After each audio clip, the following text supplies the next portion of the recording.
भारत की है कहानी, सदियों से भी पुरानी है। ज्ञान की ये गंगा, ऋषियों की अमर बानी। ये विश्व भारती है, वीरों की आरती है नित नई पुरानी भारत की ये कहानी। महाभारत महाभारत महाभारत।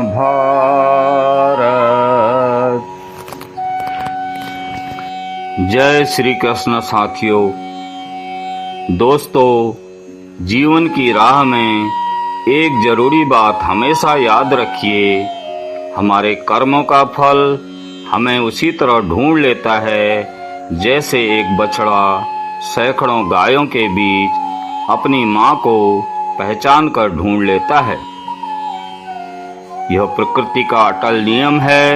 हम अपने जीवन में हर पल हर क्षण कोई ना कोई कर्म कर रहे होते हैं, चाहे वो कुछ सोचना हो, कुछ बोलना हो, कुछ देखना हो, कुछ सुनना हो या कोई काम करना हो। ऐसा कोई भी क्षण नहीं होता है जब हम कोई कर्म नहीं कर रहे होते हैं।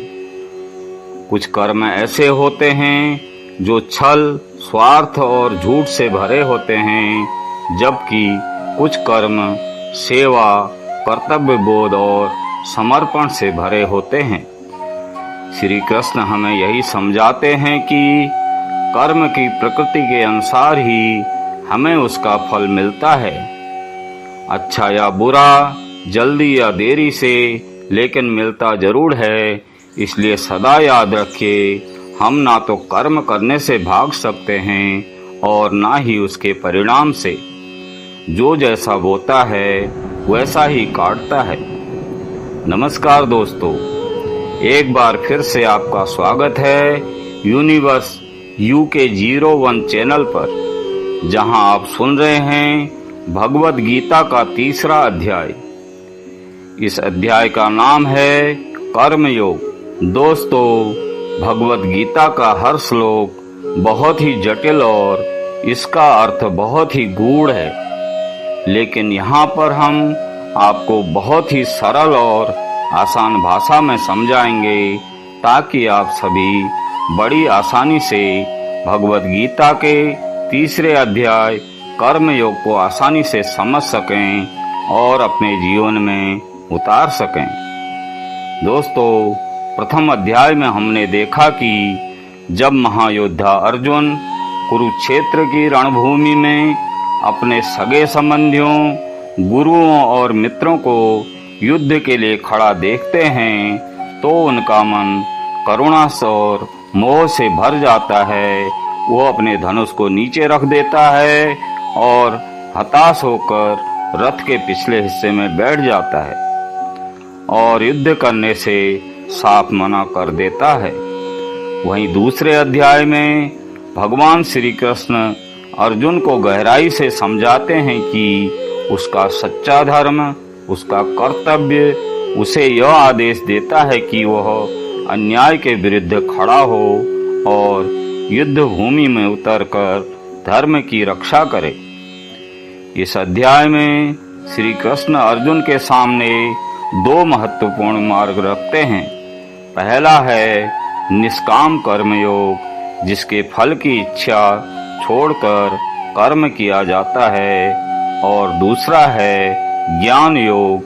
वो आत्मा, परमात्मा और संसार के सत्य को जानकर वैराग्य की ओर ले जाता है। इन दोनों मार्गों के माध्यम से श्री कृष्ण अर्जुन के भ्रम को दूर करते हैं और उसे कर्तव्य पथ पर अग्रसर करते हैं। दोस्तों, इस अध्याय में हम सब यह जानेंगे कि ऐसी कौन सी दो चीजें हैं जो इस संसार में आपको कुछ भी प्राप्त करने की सामर्थ्य देती हैं।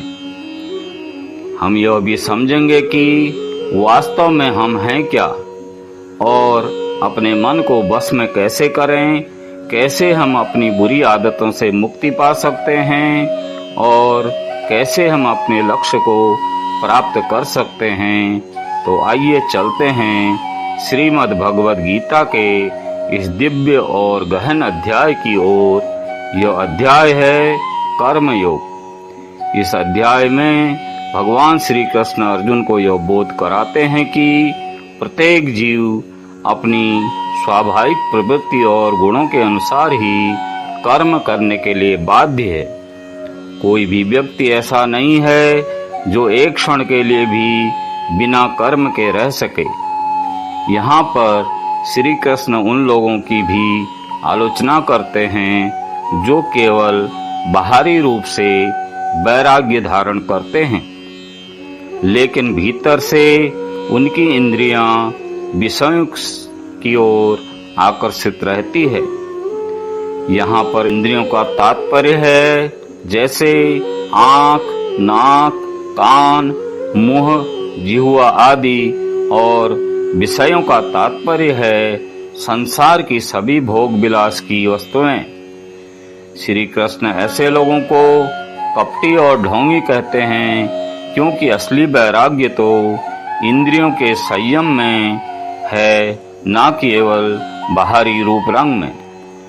जो व्यक्ति कर्म योग का पालन करते हुए निरंतर कर्म में लगे रहते हैं, लेकिन उनके प्रति मोह अथवा आसक्ति नहीं रखते हैं, वे वास्तव में दूसरों से श्रेष्ठ माने जाते हैं। वे कर्म करते हुए भी भीतर से शांत और किसी चीज में लिप्त नहीं रहते हैं। इसके बाद भगवान श्री कृष्ण इस बात पर भी विशेष बल देते हैं कि हर जीव इस सृष्टि की व्यवस्था का एक अभिन्न हिस्सा है, इसलिए उसे अपने कर्तव्यों का पालन अवश्य करना चाहिए। जब हम अपने कर्मों को ईश्वर के प्रति आभार और समर्पण भाव से करते हैं तो वे कर्म यज्ञ का रूप ले लेते हैं। गीता में श्री कृष्ण बताते हैं कि यज्ञों का आयोजन देवताओं को संतुष्ट करने के लिए किया जाता है, और जब देवता प्रसन्न होते हैं तो वे हमें वर्षा, अन्न और सुख समृद्धि प्रदान करते हैं। यही प्राकृतिक चक्र जीवन को चलाता है। वर्षा से अन्न उत्पन्न होता है और अन्न से जीवन संभव होता है। लेकिन जो लोग इस सृष्टि के चक्र के उत्तरदायित्व को स्वीकार नहीं करते, वे केवल इंद्रियों के सुखों की प्राप्ति में लगे रहते हैं। ऐसे लोग न केवल अपने उद्देश्य से भटक जाते हैं, बल्कि उनका जीवन भी निरर्थक और पापमय बन जाता है। मित्रों, तीसरे अध्याय की शुरुआत उस समय होती है जब अर्जुन इन सब ज्ञान की बातों को सुनकर और भी दुविधा में पड़ जाता है, भ्रमित हो जाता है।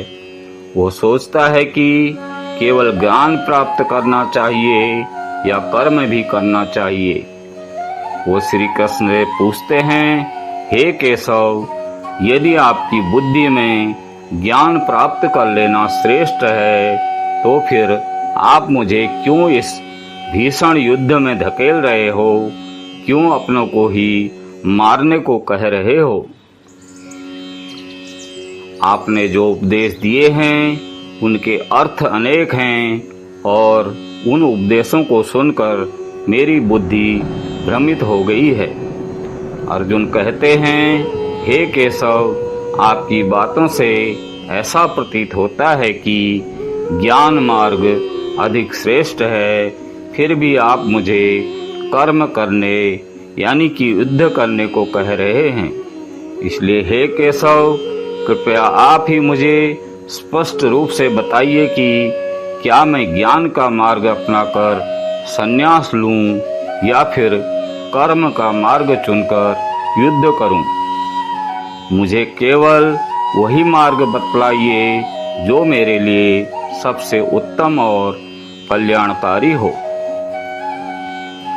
यह सुनकर भगवान श्री कृष्ण मुस्कुराते हुए अर्जुन से कहते हैं, हे निष्पाप अर्जुन, इस संसार में मैंने पहले ही 2 प्रकार की निष्ठाओं का वर्णन किया है। ज्ञान योग उन लोगों के लिए है जिनकी प्रवृत्ति चिंतन, अध्ययन और आत्म साक्षात्कार में होती है, जबकि कर्म योग उनके लिए है जो कर्मशील हैं, जो अपने कर्तव्यों का पालन करते हुए मोक्ष की ओर बढ़ना चाहते हैं।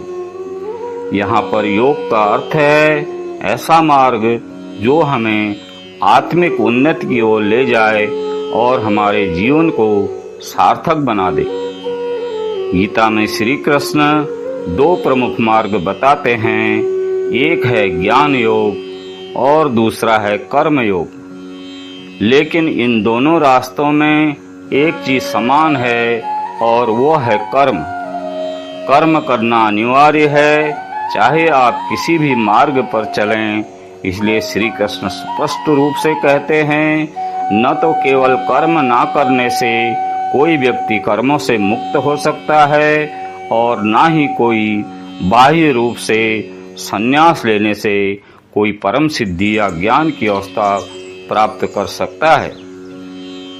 भगवान श्री कृष्ण अर्जुन से कहते हैं, चाहे तुम्हें ज्ञान योग बेहतर लगे या कर्म योग, दोनों ही परिस्थितियों में तुम्हें कर्म तो करना ही पड़ेगा।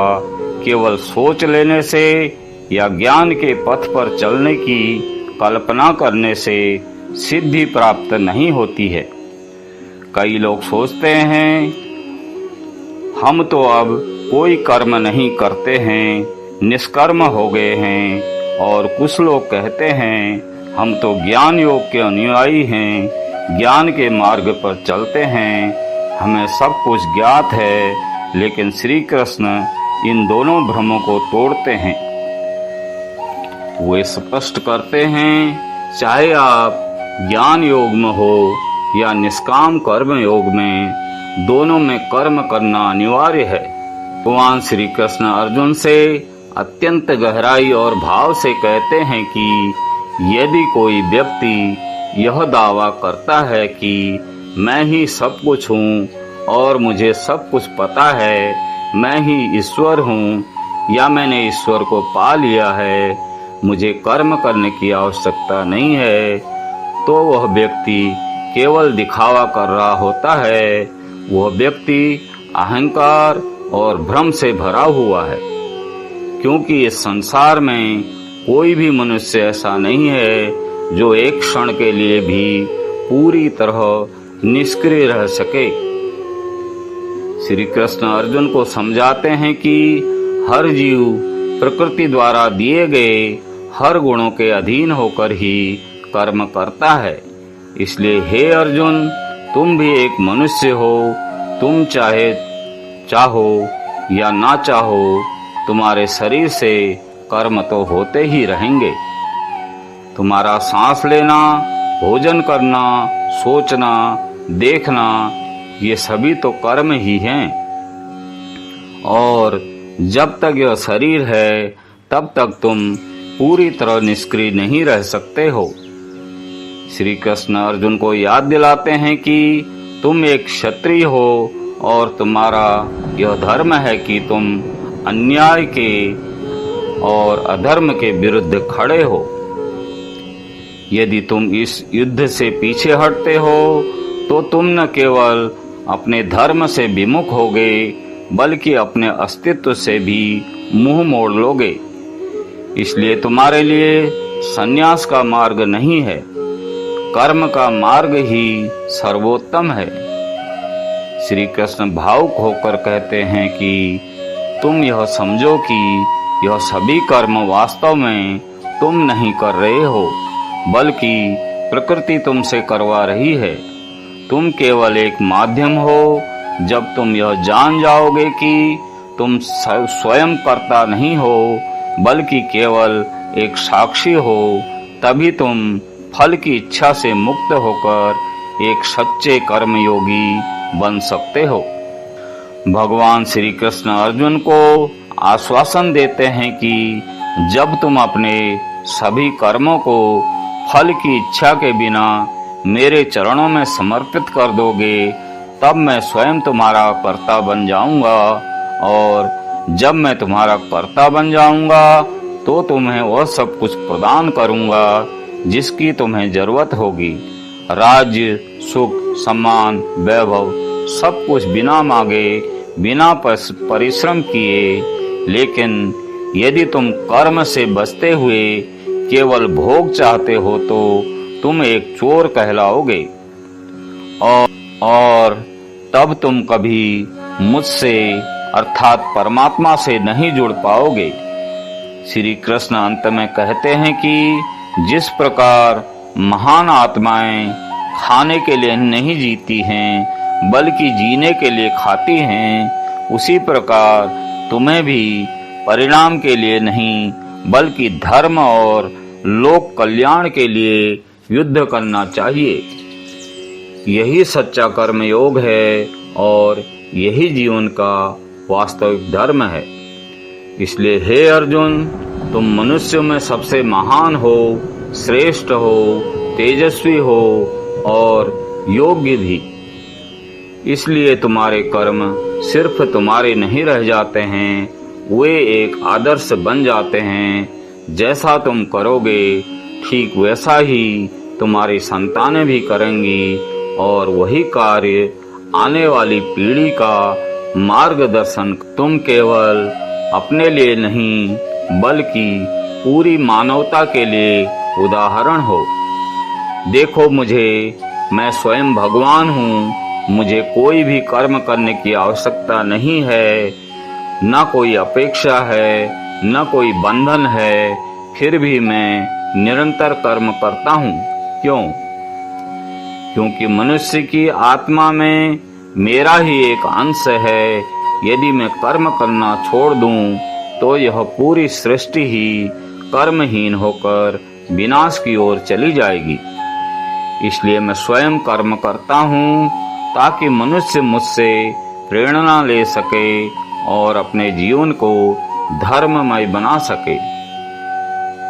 श्री कृष्ण अर्जुन से कहते हैं, हे अर्जुन, अपने समस्त कर्म मुझे अर्पित कर दो और निरंतर मुझे परमात्मा रूप में स्मरण करते हुए कामनाओं और मोह ममताओं से मुक्त होकर अपने भीतर के मानसिक कष्ट को त्याग कर इस युद्ध में पूरे उत्साह से खड़े हो जाओ। क्योंकि जो व्यक्ति यह समझता है कि वह स्वयं ही सब कुछ कर रहा है, उससे बड़ा मूर्ख और पीड़ित और कोई नहीं हो सकता है। वह न केवल खुद ही दुखी होता है बल्कि दूसरों को भी भ्रमित करता है, और ज्ञानी व्यक्ति लोगों से भी बात नहीं करते, उन्हें केवल दया की दृष्टि से देखते हैं। इसलिए हे अर्जुन, तू अपने कर्मों के बंधन में मत उलझ, ना मोह कर और न पछतावा कर, ना किसी से आशा बांध, केवल अपना कर्म कर पूरे समर्पण भाव से, बिना किसी अपेक्षा के, क्योंकि यही सच्चा धर्म है। हे अर्जुन, हमेशा यह बात हृदय में बैठा लो कि अपने धर्म और कर्तव्य का पालन चाहे उसमें थोड़ी सी भी कमी क्यों न रह जाए, फिर भी दूसरों के धर्म को अपनाने से कहीं अधिक श्रेष्ठ और कल्याणकारी होता है। क्योंकि अपना धर्म हमारे स्वभाव के अनुकूल होता है, जबकि दूसरे का धर्म चाहे जितना भी आकर्षक क्यों ना लगे, अंततः वह हमें भ्रम, विफलता और दुख की ओर ही ले जाता है। अर्जुन ने गहरे भाव से पूछा, हे केशव, यदि मनुष्य के अंदर आपका ही अंश है तो फिर उससे गलतियां क्यों होती हैं? वह बुरे कर्म क्यों करता है? यह प्रश्न केवल अर्जुन का नहीं, यह प्रश्न हर मनुष्य के भीतर उठने वाला प्रश्न है कि जब हम ईश्वर के अंश से हैं तो फिर हमसे पाप क्यों होते हैं?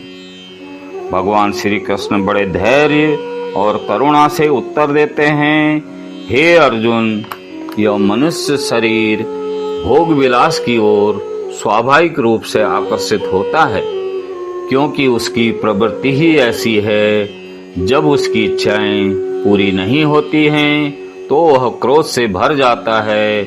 जैसे धुएं के कारण अग्नि छिप जाती है, वैसे ही कामना और क्रोध के कारण मनुष्य की बुद्धि ढक जाती है और वह धर्म, कर्तव्य और परमात्मा को देख ही नहीं पाता है। श्री कृष्ण कहते हैं, इन्हीं कामनाओं और क्रोध के बस में आकर मनुष्य अपनी इंद्रियों और मन पर नियंत्रण खो देता है और कई बार ना चाहते हुए भी गलतियां कर बैठता है। और फिर भगवान अर्जुन को एक महान सत्य से परिचित कराते हैं और कहते हैं, हे अर्जुन, तू यह सदा याद रखना कि इस शरीर से अधिक शक्तिशाली है इसकी इंद्रियां। इंद्रियों से भी ज्यादा बलवान है मन, और मन से भी ऊंचा स्थान है बुद्धि का, और इन सबसे श्रेष्ठ और परम है तू, आत्मा। इसलिए हे अर्जुन, तू आत्मा के बल से अपनी बुद्धि को बस में कर, बुद्धि से अपने चंचल मन को नियंत्रण कर, मन से इंद्रियों को संयमित कर, और फिर तेरी इंद्रियां तुझे सही दिशा में कर्म करने के लिए प्रेरित करेंगी। तो साथियों, इस श्रीमद् भगवद गीता के इस तीसरे अध्याय कर्म योग का अगर आपको यह वीडियो पसंद आया हो तो वीडियो को लाइक करें और चैनल को सब्सक्राइब करें, शेयर करें और साथ ही बेल आइकन के बटन पर प्रेस करें ताकि मैं जो अगला वीडियो बनाऊं आपके पास सबसे पहले पहुंच सके। तो साथियों, मिलते हैं भगवद गीता के चौथे अध्याय में।